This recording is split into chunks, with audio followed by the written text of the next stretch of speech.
রাজনীতি আমি এই এলাকায় করেছি, আমি এই এলাকার সন্তান। আমার রাজনৈতিক বেড়ে ওঠা হচ্ছে এই এলাকার থেকেই। যে এলাকায় যারাই নির্বাচন করবে আমি চাই আমরা যেই বিজয়ী হই অথবা যেই পরাজিত হোক যাতে সবার অংশগ্রহণে সুন্দর ঐক্যবদ্ধভাবে কাজ করতে পারে এরকম একটা যাতে পরিবেশ থাকে। আমি বলবো যে আসলে আমাদের যারা ছাত্র সমাজ, তরুণ সমাজ সবাইকে আসলে নিজেকে আর কি পরিচ্ছন্ন করতে হবে, তার মধ্যে দেশাত্মবোধ থাকতে হবে এবং এই পৃথিবীতে বেঁচে থাকার যে নিজের জন্য না, এই বোধটুকু থাকতে হবে। নির্বাচন মানে জনপ্রতিনিধিত্ব একটি দায়িত্ব। তো নির্বাচন হলে এই দায়িত্বগুলো আপনি কিভাবে পালন করতে চান? আসলে আমরা যারা রাজনৈতিক কর্মী থেকে বেড়ে উঠেছি আমরা অনেক চড়াই উতরাই সহ্য করেছি। আমাদের কখনো রাজপথে থেকেছি, কখনো আমরা কারাগারে গিয়েছি, কখনো আমরা নির্যাতন নিপীড়নের মধ্যে ছিলাম। তাই আসলে এই দীর্ঘ এবং তারপরে বড় ব্যাপারটা হচ্ছে যে রাজনীতি আমি এই এলাকায় করেছি, আমি এই এলাকার সন্তান। আমার রাজনৈতিক বেড়ে ওঠা হচ্ছে এই এলাকার থেকেই। সুতরাং এই এলাকার মানুষের সাথে আমার একটা নিবিড় সম্পর্ক রয়েছে এবং এই এলাকার সমস্যাগুলির সাথেও আমার একটা আমি অবগত। যে কারণে আমি মনে করি যে যেহেতু মানুষের সাথে আমার একটা সম্পর্ক আছে, এলাকার আমি সন্তান, সেই হিসাবে এই সমস্যাগুলির সাথে আমি পরিচিত এবং মানুষের এই সমস্যাগুলি ইনশাল্লাহ আমি দায়িত্ব নিয়ে পালন করার সুযোগ হবে এবং পারবো ইনশাল্লাহ। আচ্ছা, এলাকার কোন সমস্যাগুলো সবচেয়ে বেশি প্রকট এবং নির্বাচিত হলে আপনি কোন বিষয়গুলো সবার আগে দেখতে চান? আমাদের এই এলাকাতে যাচ্ছে উন্নত এলাকা না। এখানে আমাদের কয়েকটি ওয়ার্ড ইউনিয়ন নতুনভাবে ওয়ার্ডে সিটি কর্পোরেশন আওতাভুক্ত হয়েছে, কিন্তু তাদের রাস্তাঘাট বা অন্যান্য আমাদের এলাকায় যেমন খেলার মাঠ নেই, ওই আমাদের এলাকায় যেমন কোনো নামি দামি বিশ্ববিদ্যালয় বা কলেজ টাইপের কিছু নাই। আমাদের এলাকায় কবরস্থানের সংকট রয়েছে, আমাদের এখানে রাস্তাঘাটের সংকট রয়েছে, আমাদের এখানে একটি সন্ত্রাসমুক্ত মাদকমুক্ত একটি সমাজ গড়ার প্রত্যয় রয়েছে জনগণের। তো আমার মনে হয় যে এই সমস্যাগুলি এখানে একটা শিক্ষার সুন্দর ব্যবস্থা করা, আমাদের এখানে স্বাস্থ্য সেবাকে নিশ্চিত করা, আমাদের এখানে মানুষের যাতায়াতের পথগুলিকে সুগম করা, আমার কাছে মনে হয় যে এগুলি মূল সমস্যা। দীর্ঘ অপেক্ষার পর আপনি বিএনপির মনোনয়ন পেলেন। জনপ্রিয় ছাত্রনেতা থেকে জনপ্রিয় জননেতা, পথটা কেমন ছিল? আসলে আপনারা জানেন যে আমরা যেহেতু আমি একেবারে ছাত্র দলের একটা ওয়ার্ডের সভাপতি, তারপরে থানা সভাপতি, তারপর মহানগরের সেক্রেটারি আহ্বায়ক এবং সেন্ট্রাল ছাত্রদলের সাধারণ সম্পাদক হিসেবে মহানগর বিএনপির প্রথম আহ্বায়ক ভারপ্রাপ্ত সাধারণ সম্পাদক হিসেবে দায়িত্ব পালন করেছি এবং বিএনপি নির্বাহী কমিটিতে আছি। আসলে এই পথটা পাড়ি দিতে যে বিশেষ করে বিগত 16 বছর একটি ফ্যাসিস্ট সরকার, হাসিনা সরকার ক্ষমতায় ছিল, যে কারণে যেটি হচ্ছে যে আমরা সবাই মজলুম ছিলাম এবং আমাদেরকে দীর্ঘ সময় কারাগারে, আমাকে প্রায় 7 বার কারাগারে থাকতে হয়েছে, আমাকে অনেক মামলার আসামি করা হয়েছে, আমাকে সাজা দেওয়া হয়েছে, আমাকে ডিবিতে প্রায় 86 দিন রিমান্ডে রাখা হয়েছে, এবং আমরা ফেরারিজ থাকতে হয়েছে। এই পথটা কখনোই মসৃণ ছিল না, কিন্তু আমরা আমাদের নেত্রী, দেশনেত্রী বেগম খালেদা জিয়া, আমাদের আপসীর নেত্রী এবং আমাদের বিএনপির ভারপ্রাপ্ত চেয়ারম্যান জনাব তারেক রহমান, ওনাদের নেতৃত্বে আমরা সবসময় রাজপথে ছিলাম এবং রাজপথে থেকে থেকে আমাদের এই গণতন্ত্রের প্রশ্নে মানুষের স্বাধীনতা, সাধারণত এবং মৌলিক অধিকার বাস্তবায়নের প্রশ্নে আমরা কখনোই আপোষকামী ছিলাম না।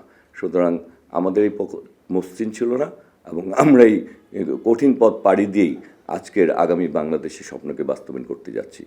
আমরা জানি আপনি একজন ক্লিন ইমেজের রাজনীতিবিদ, সবার কাছে ভীষণ। তো এই যে রাজনীতির কঠিন যে রাস্তাটা, এর মধ্য দিয়ে আপনি ক্লিন ইমেজ ধরে রেখে কিভাবে এতদিন থাকলেন অথবা এতটা জনপ্রিয়তা অর্জন করলেন? আসলে আপনি যে প্রশ্নটা করেছেন, রাজনীতি মানেই হচ্ছে সেবা। রাজনীতি তো আসলে নিজের জন্য না, রাজনীতি হচ্ছে দেশের জন্য, দেশের মানুষের জন্য, এলাকার জন্য। সুতরাং আমি মনে করি রাজনীতির মূল উদ্দেশ্যই হচ্ছে নিজেকে পরিচ্ছন্ন রাখা। সুতরাং আমি পরিচ্ছন্ন রাজনীতির মূল জায়গাটা থাকতে চেয়েছি, যে রাজনীতির মূল উদ্দেশ্য হচ্ছে জনগণের পাশে থাকা, জনগণের সেবা করা, দেশের স্বার্থ, দেশের মানুষের স্বার্থগুলিকে সংরক্ষণ করা। সেই ক্ষেত্রে আমি মনে করি এটাই তো আমার মূল কাজ, নিজেকে পরিচ্ছন্ন রাখা। সেই কাজটি আমি করেছি। তাহলে এই ক্ষেত্রে গত 16 বছর কি হলো, মানে গত 16 বছরের রাজনীতিকে কিভাবে দেখছেন? আসলে গত 16 বছর আমাদের দেশের মানুষের ভোটাধিকারকে কেড়ে নেওয়া হয়েছে। গত 16 বছর আমাদের মানুষের বাক স্বাধীনতাকে কেড়ে নেওয়া হয়েছে। গত 16 বছর আমাদের গণতান্ত্রিক অধিকারকে হরণ করে নেওয়া হয়েছে। তো সেই ক্ষেত্রে গত 16 বছর তো আসলে একটি গণতান্ত্রিক সরকার ছিল না। গত 16 বছর একটি স্বৈরাচার বা ফ্যাসিস্ট যাকে বলি আমরা, সেই সরকার ছিল। তারা আসলে বাংলাদেশের রাজনৈতিক কালচারটাকে কুলুষিত করেছে, এবং এই কুলুষিত করার মধ্যে দিয়েই তো আসলে মানুষ তার পতন চেয়েছে, এবং স্বৈরাচার থেকে মুক্ত একটি গণতান্ত্রিক বাংলাদেশ চেয়েছে। যে গণতান্ত্রিক বাংলাদেশ আগামী ফেব্রুয়ারির নির্বাচন অনুষ্ঠিত হলে মানুষ তার সেই গণতান্ত্রিক অধিকার, তার ভোটাধিকার, তার বাক স্বাধীনতা ইনশাল্লাহ ফিরে পাবে। আপনার বারবার জেলে যেতে হয়েছে, তারপর আপনার উপরে হামলা করা হয়েছে হত্যার উদ্দেশ্যে। এই সময়টা আপনি পার করেছেন এবং আপনার পরিবারের উপর এই সময়গুলো কিভাবে, মানে কতটুকু কষ্টদায়ক ছিল, পীড়াদায়ক ছিল? আসলে আমরা যারা রাজনীতি করি, আমার আশেপাশে যারা রয়েছেন, তারা সকলেই আসলে মজলুম ছিলাম। সকলের পরিবার, নিজেকে যেমনভাবে এটার জন্য স্যাক্রিফাইস করতে হয়েছে, পরিবারকেও স্যাক্রিফাইস করতে হয়েছে। কারণ আমাদের নামে মিথ্যা মামলা, বানোয়াট মামলা প্রচুর দেওয়া হয়েছে, এবং আমাদেরকে না পেলে আমাদের পরিবারকে বিভিন্নভাবে হয়রানি করতে শিকার হতে হয়েছে। সুতরাং মানে আমরা যতটুকুভাবে ভুক্তভোগী, আমাদের পরিবারেও তার চেয়ে বেশি ভুক্তভোগী। এবং বিগত সরকার দেখা গেছে যে মানে না পেলে বাসায় এসে বিভিন্নভাবে পরিবারের সদস্যদেরকে মানসিকভাবে, এবং অনেক বিএনপি দলীয় নেতাকর্মী অনেক ক্ষেত্রে হয়তো বা তারা মানে পরিবার সদস্যদেরকেও অনেক ক্ষেত্রে তার হয়রানি করেছে।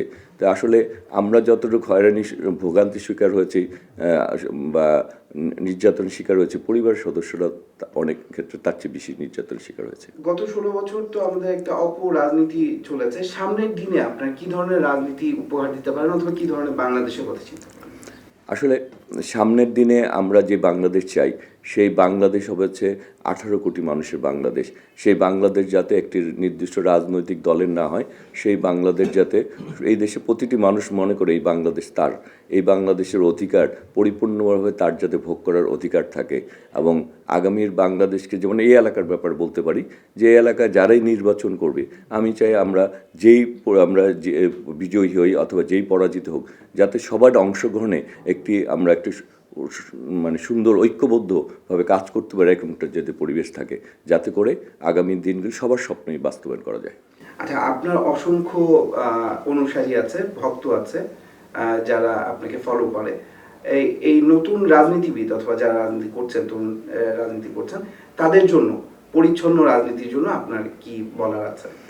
আমি বলবো যে আসলে আমাদের যারা ছাত্র সমাজ, তরুণ সমাজ, সবাইকে আসলে নিজেকে আর কি পরিচ্ছন্ন করতে হবে। আমরা নিজেকে যদি আমি পরিচ্ছন্ন করি, নিজের কাজটা এবং নিজের প্রতি নিজের যে দায়িত্ববোধ, সেই দায়িত্ববোধটুকু তার মধ্যে থাকতে হবে। সে নিজেকে পরিচ্ছন্ন করবে, নিজের দায়িত্বটুকু পালন করবে, তার যে ভিতরে একটা মানবিক গুণাবলী থাকতে হবে, তার মধ্যে দেশাত্মবোধ থাকতে হবে। শুধুমাত্র তার যে এই দেশের প্রতি তার যে একটা দায়িত্ব রয়েছে, মানে এবং এই দেশের মানুষের জন্য যে তার জন্য কিছু আশা করে, এবং এই পৃথিবীতে বেঁচে থাকার যে নিজের জন্য না, এই সমাজের জন্য, পরিবার, সমাজ, দেশের জন্য, দেশের মানুষের জন্য, এই বোধটুকু থাকতে হবে। আমি মনে করি সবার মধ্যে দেশাত্মবোধ থাকতে হবে, মানবিক গুণাবলীগুলি অর্জন করতে হবে, নিজের দায়িত্বটুকু পালন করতে হবে, এবং নিজেকে একজন ভবিষ্যতে তার আলোয় যাতে অন্যরা আলোকিত হয়, সেরকম একজন মানুষ হিসেবে নিজেকে প্রতিষ্ঠিত করার আহ্বান থাকবে। এলাকাবাসীর জন্য আপনার আমার যে আজকের এখানে আসা, এই আসার পিছনে আমার দলের যতটুকু অবদান রয়েছে, এই এলাকার মানুষের তার চেয়ে বেশি অবদান রয়েছে। আমি যে আসলে মানে কি পরিমাণ ভালোবাসা পেয়েছি, এবং কী পর স্নেহ ভালোবাসার মাধ্যমে নিজেকে এই এলাকায় বেড়ে উঠেছি, এটা অকল্পনীয়। কারণ আমি আসলে নিজেও জানতাম না যে মানুষ আমাকে এত ভালোবাসে। আমি নিজেও জানতাম না, এই ভালোবাসা যদি আমি না পেতাম, এই ভালোবাসা যদি অর্জন না করতে পারতাম, তাহলে আমার মনে হইতো যে আসলে আমি কি করেছি যে মানুষ আমাকে এত ভালোবাসে। আজকে এত বেশি ভালোবাসা পাচ্ছি, এত বেশি স্নেহ মায়া মমতা পাচ্ছি, যে এলাকার লোকজনের কাছে আমার অনেক দায়বদ্ধতা তৈরি হয়েছে এবং এটা দলমত নির্বিশেষে। এবং এই এলাকার মানুষের যে আশা আকাঙ্ক্ষা, এই এলাকার মানুষের যে স্বপ্ন, সেই স্বপ্নগুলি পূরণ করা আমি সর্বোচ্চটুকু দিয়ে চেষ্টা করতে হবে। এটা আমার নৈতিক দায়িত্বের মধ্যেই আজকে চলে এসেছে। এটা আমার নৈতিক দায়িত্ব যে এলাকার মানুষের যা চায় সেই কাজগুলি বাস্তবায়নের সর্বোচ্চ চেষ্টা করা। বর্তমানে বাংলাদেশে দুর্নীতির একটি বলয় তৈরি হয়েছে এবং অনিয়মের একটি বলয় তৈরি হয়েছে। সেক্ষেত্রে এই বিষয়গুলো থেকে কাটিয়ে উঠতে কতটা সম্ভব এবং কতটুকু পারবেন বলে মনে হয়? দেখুন, আমাদের বিএনপির ভারপ্রাপ্ত চেয়ারম্যান যে আগামী বাংলাদেশ একটি দফার ভিত্তিতে যে বাংলাদেশের বাস্তবায়ন করতে চায়, সেই বাংলাদেশের প্রথম আমাদের শর্ত হচ্ছে একটি দুর্নীতি মুক্ত একটা সুশাসন প্রতিষ্ঠা করা এবং সমগ্র 18 কোটি মানুষের বাংলাদেশ প্রতিষ্ঠা করা। সুতরাং সেখানে দুর্নীতিকেই সবার আগে অপারেশন করতে হবে। আমরা যদি দুর্নীতিকে স্বজনপ্রীতিকে অপারেশন করতে না পারি, তাহলে তো আমাদের স্বপ্নের বাংলাদেশ আমরা গড়ে তুলতে পারবো না। এবং এলাকার উন্নয়নে বিগত দিনে আমাদের যেমন জনতা মির্জা যখন মেয়র ছিলেন, মন্ত্রী ছিলেন, হ্যাঁ, এবং আমাদের বিভিন্ন প্রেক্ষাপটে এখানে বিভিন্ন জন নির্বাচন করেছেন। 2008 সালে যেমন শিরিন সুলতানের নির্বাচন করেছেন, 2018 সালে মিসেস আফরোজা আব্বাস নির্বাচন করেছেন। হ্যাঁ, আমরা আসলে সবাই মিলে একটা পরিবার। এখানে যারা আমরা জাতীয়তাবাদী আদর্শে বিশ্বাস করি, আমরা সবাই মিলে একটা পরিবার। সুতরাং এই এলাকার উন্নয়নে বিগত দিনে যে কাজকর্ম হয়েছে সেখানে কোনো দুর্নীতি হয়নি। আগামী দিনেও এই এলাকার যা হবে, আমরা যেহেতু সবার মধ্যে একটা দুর্নীতিমুক্ত মানসিকতা রয়েছে এবং একটা জবাবদিহিতা রয়েছে এবং সকলের সাথে সবার বোঝাপড়াটা খুব সহজ, সেটা আমি মনে করি রাষ্ট্রীয়ভাবে হোক আর আমাদের স্থানীয়ভাবেই হোক, আমরা একটা দুর্নীতিমুক্ত রাষ্ট্র এবং সমাজ করতে পারবো ইনশাল্লাহ।